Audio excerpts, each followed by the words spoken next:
दोस्तों गर्मियों में एक शादी होती है। वह शादी होती है विकास और दीक्षा नाम के लड़का और लड़की की। दोनों शादी करके जैसे अपने घर आते हैं और अपने घर में उनका अच्छा सा स्वागत होता है। वो लोग जब अपने घर पहुंचते हैं सभी लोग उनको बहुत सारी बधाइयां दे रहे हैं क्योंकि दोनों ने अपनी नई जिंदगी शुरू करी है। दोस्तों इसी बात के चलते ये दोनों अब अपने एक दूसरे के साथ सुहागरात मनाने के लिए अपने अपने कमरे में जाते हैं। दोस्तों उस कमरे की सजावट बेहद सुंदर है, यानी कि अब वो दोनों एक दूसरे के साथ अपनी वो पहली रात मनाने वाले हैं। एक ऐसी रात जिसका हर व्यक्ति को, हर लड़के को, हर लड़की को इंतजार रहता है। दोस्तों जब ये दोनों सुहागरात की उस स्टेज पर पहुंच जाते हैं तो वहां पर इन दोनों के बीच में कुछ ऐसी बात निकल कर आती है जिसे जानकर आप हैरान रह जाएंगे। और दोस्तों जब ये बात और भी ज़्यादा आगे बढ़ी तो उनके बीच में एक होता है भयानक कांड जिसको जानकर आप लोग बिल्कुल हैरान रह जाने वाले हैं। बिल्कुल चौंका देने वाला ये मामला बिल्कुल सामने आया है आपके सामने राजस्थान से। दोस्तों आइए जानते हैं पूरी घटना में क्या क्या हुआ है। नमस्कार, आदाब, सत श्री अकाल दोस्तों, स्वागत है आपका हमारे YouTube चैनल किसी क्राइम के। और दोस्तों आपसे वही प्यार भरी गुजारिश, आगे बढ़ने से पहले हमारे चैनल पर सब्सक्राइब करना और नोटिफिकेशन बेल को दबाना बिल्कुल ना भूलें। दोस्तों आज का बेहद ही हैरान कर देने वाला मामला सामने आया है राजस्थान से। दोस्तों राजस्थान में जब विकास और दीक्षा की शादी होती है और शादी होने के बाद दोनों अपने सुहागरात में जब एक दूसरे के साथ स्टेज पर जाते हैं तो स्टेज पर उन दोनों के बीच में कुछ इस तरह की बातें होती हैं जिन बातों को जानने के लिए आप लोग भी इंतजार कर रहे होंगे। दोस्तों मैं आपको बता दूं कि इन लोगों की बातों में क्या बातें चल रही होती हैं।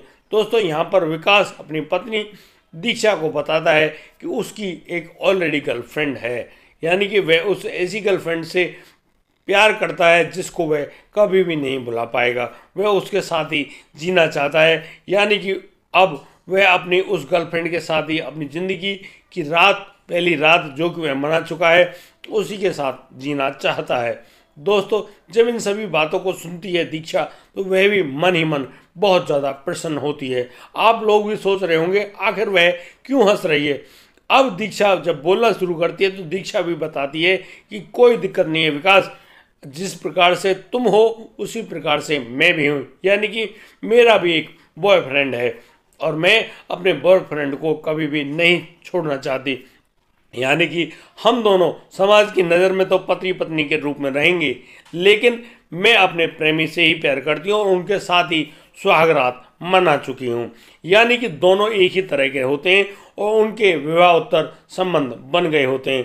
दोस्तों इस तरह से दोनों एक दूसरे से बातचीत करते हैं और फिर दोनों एक दूसरे से करवट लेकर दोनों तरफ मुंह करके सो जाते हैं। यानी कि उन लोगों के सुहागरात की सेज पर कोई भी सुहाग की रात नहीं मनाई जाती है। इस बात को देख रही होती है उस विकास की माँ, यानी कि इन दोनों के बीच में क्या होता है क्या नहीं होता है, वह बड़े ही ढंग से इस बात का ऑब्जर्वेशन कर रही होती है।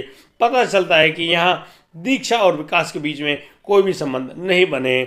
दोस्तों यहाँ पर उनकी माँ सोचती है कोई बात नहीं, आज नहीं तो कल इन दोनों के बीच में ऐसा भी हो जाएगा।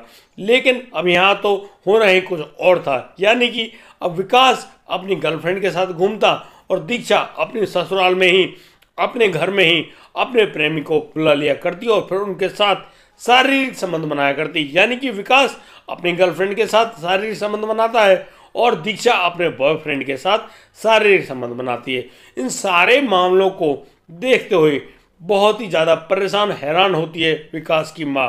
वह बहुत ज़्यादा घबरा जाती है, परेशान हो जाती है और वह मन ही मन सोच रही होती है कि जिस प्रकार से उनकी समाज में जो अच्छी प्रतिष्ठा बनी है उस प्रतिष्ठा पर आंच आ जाएगी। यानी कि लोग उसके बारे में क्या सोचेंगे, उसके बारे में क्या विचार करेंगे कि उसका बेटा और बहू इस प्रकार से अपने अपने नए प्रेमियों के साथ अपनी ज़िंदगी काटते हैं। यानी कि उन पति पत्नियों के बीच में कोई संबंध नहीं है, दोनों के अपने अपने प्रेमी हैं और अपने अपने प्रेमियों के साथ अपनी जीवन जी रहे हैं।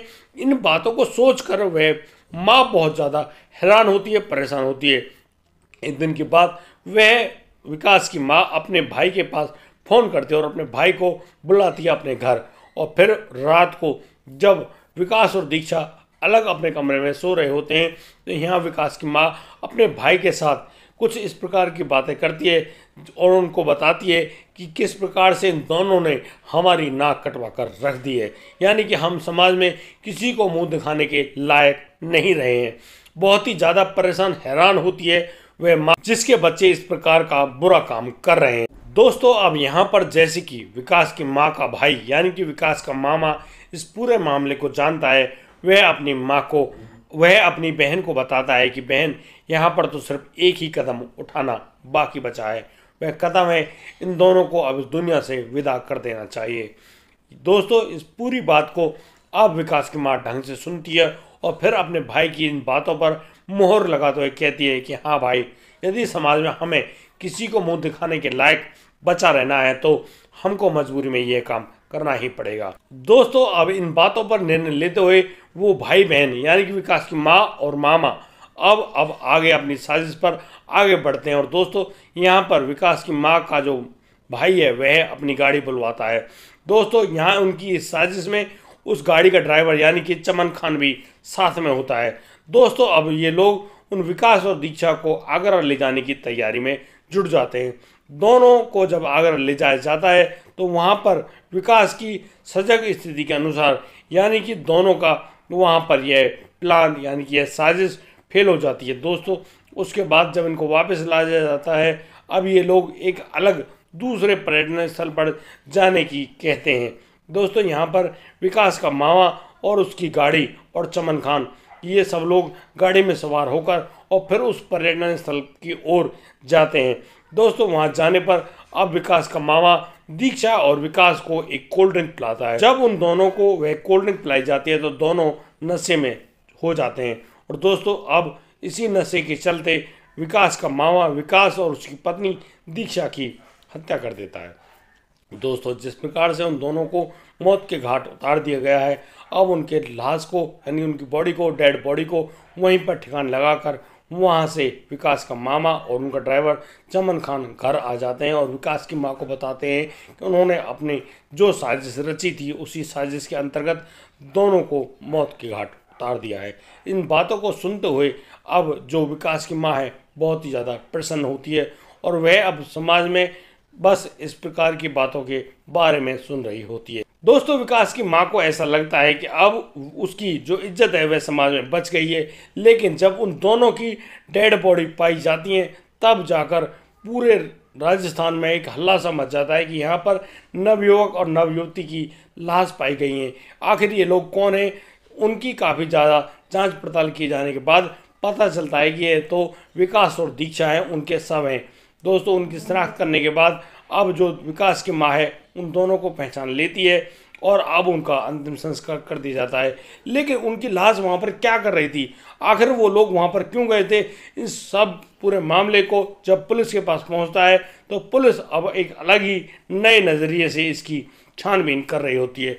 पुलिस सीसीटीवी की मदद से भी पता लगाती कि अंतिम बार ये लोग कहाँ पर गए थे। तो यहाँ पर एक गाड़ी ट्रेस होती है, वह गाड़ी होती है विकास के मामा की। दोस्तों, यहाँ विकास के मामा से जब पूछताछ के लिए बुलाया जाता है तो विकास का मामा कहता है कि इस गाड़ी को उसका जो ड्राइवर है चमन खान लेकर गया था। दोस्तों, जब चमन खान को अरेस्ट किया जाता है, चमन खान से पूछताछ की जाती है, तब चमन खान बताता है कि उसको तो उसके मालिक ने यह सब करने के लिए कहा था और उसके लिए उसको एक मोटी रकम भी दी थी। दोस्तों, इस बात को सुनकर अब पुलिस यहाँ पर विकास के मामा और चमन खान दोनों को गिरफ्तार कर लिया जाता है।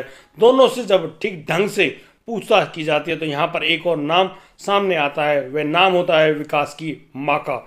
जब विकास की माँ को भी गिरफ्तार किया जाता है, पूछताछ के लिए थाने लाया जाता है, तो यहाँ पर विकास की माँ अब बताती है यहाँ पर एक नई अजीब कहानी। वह बताती है कि वह अपने बेटा और बहू के जो विवाहेतर संबंध होते हैं यानी कि दोनों के अलग अलग गर्लफ्रेंड बॉयफ्रेंड हैं और दोनों उन दोनों के साथ अलग अलग शारीरिक संबंध बनाया करते हैं, यानी कि वे समाज को दिखाने के लिए तो पति पत्नी हैं, लेकिन उन दोनों के बीच में ऐसा कोई भी संबंध नहीं है।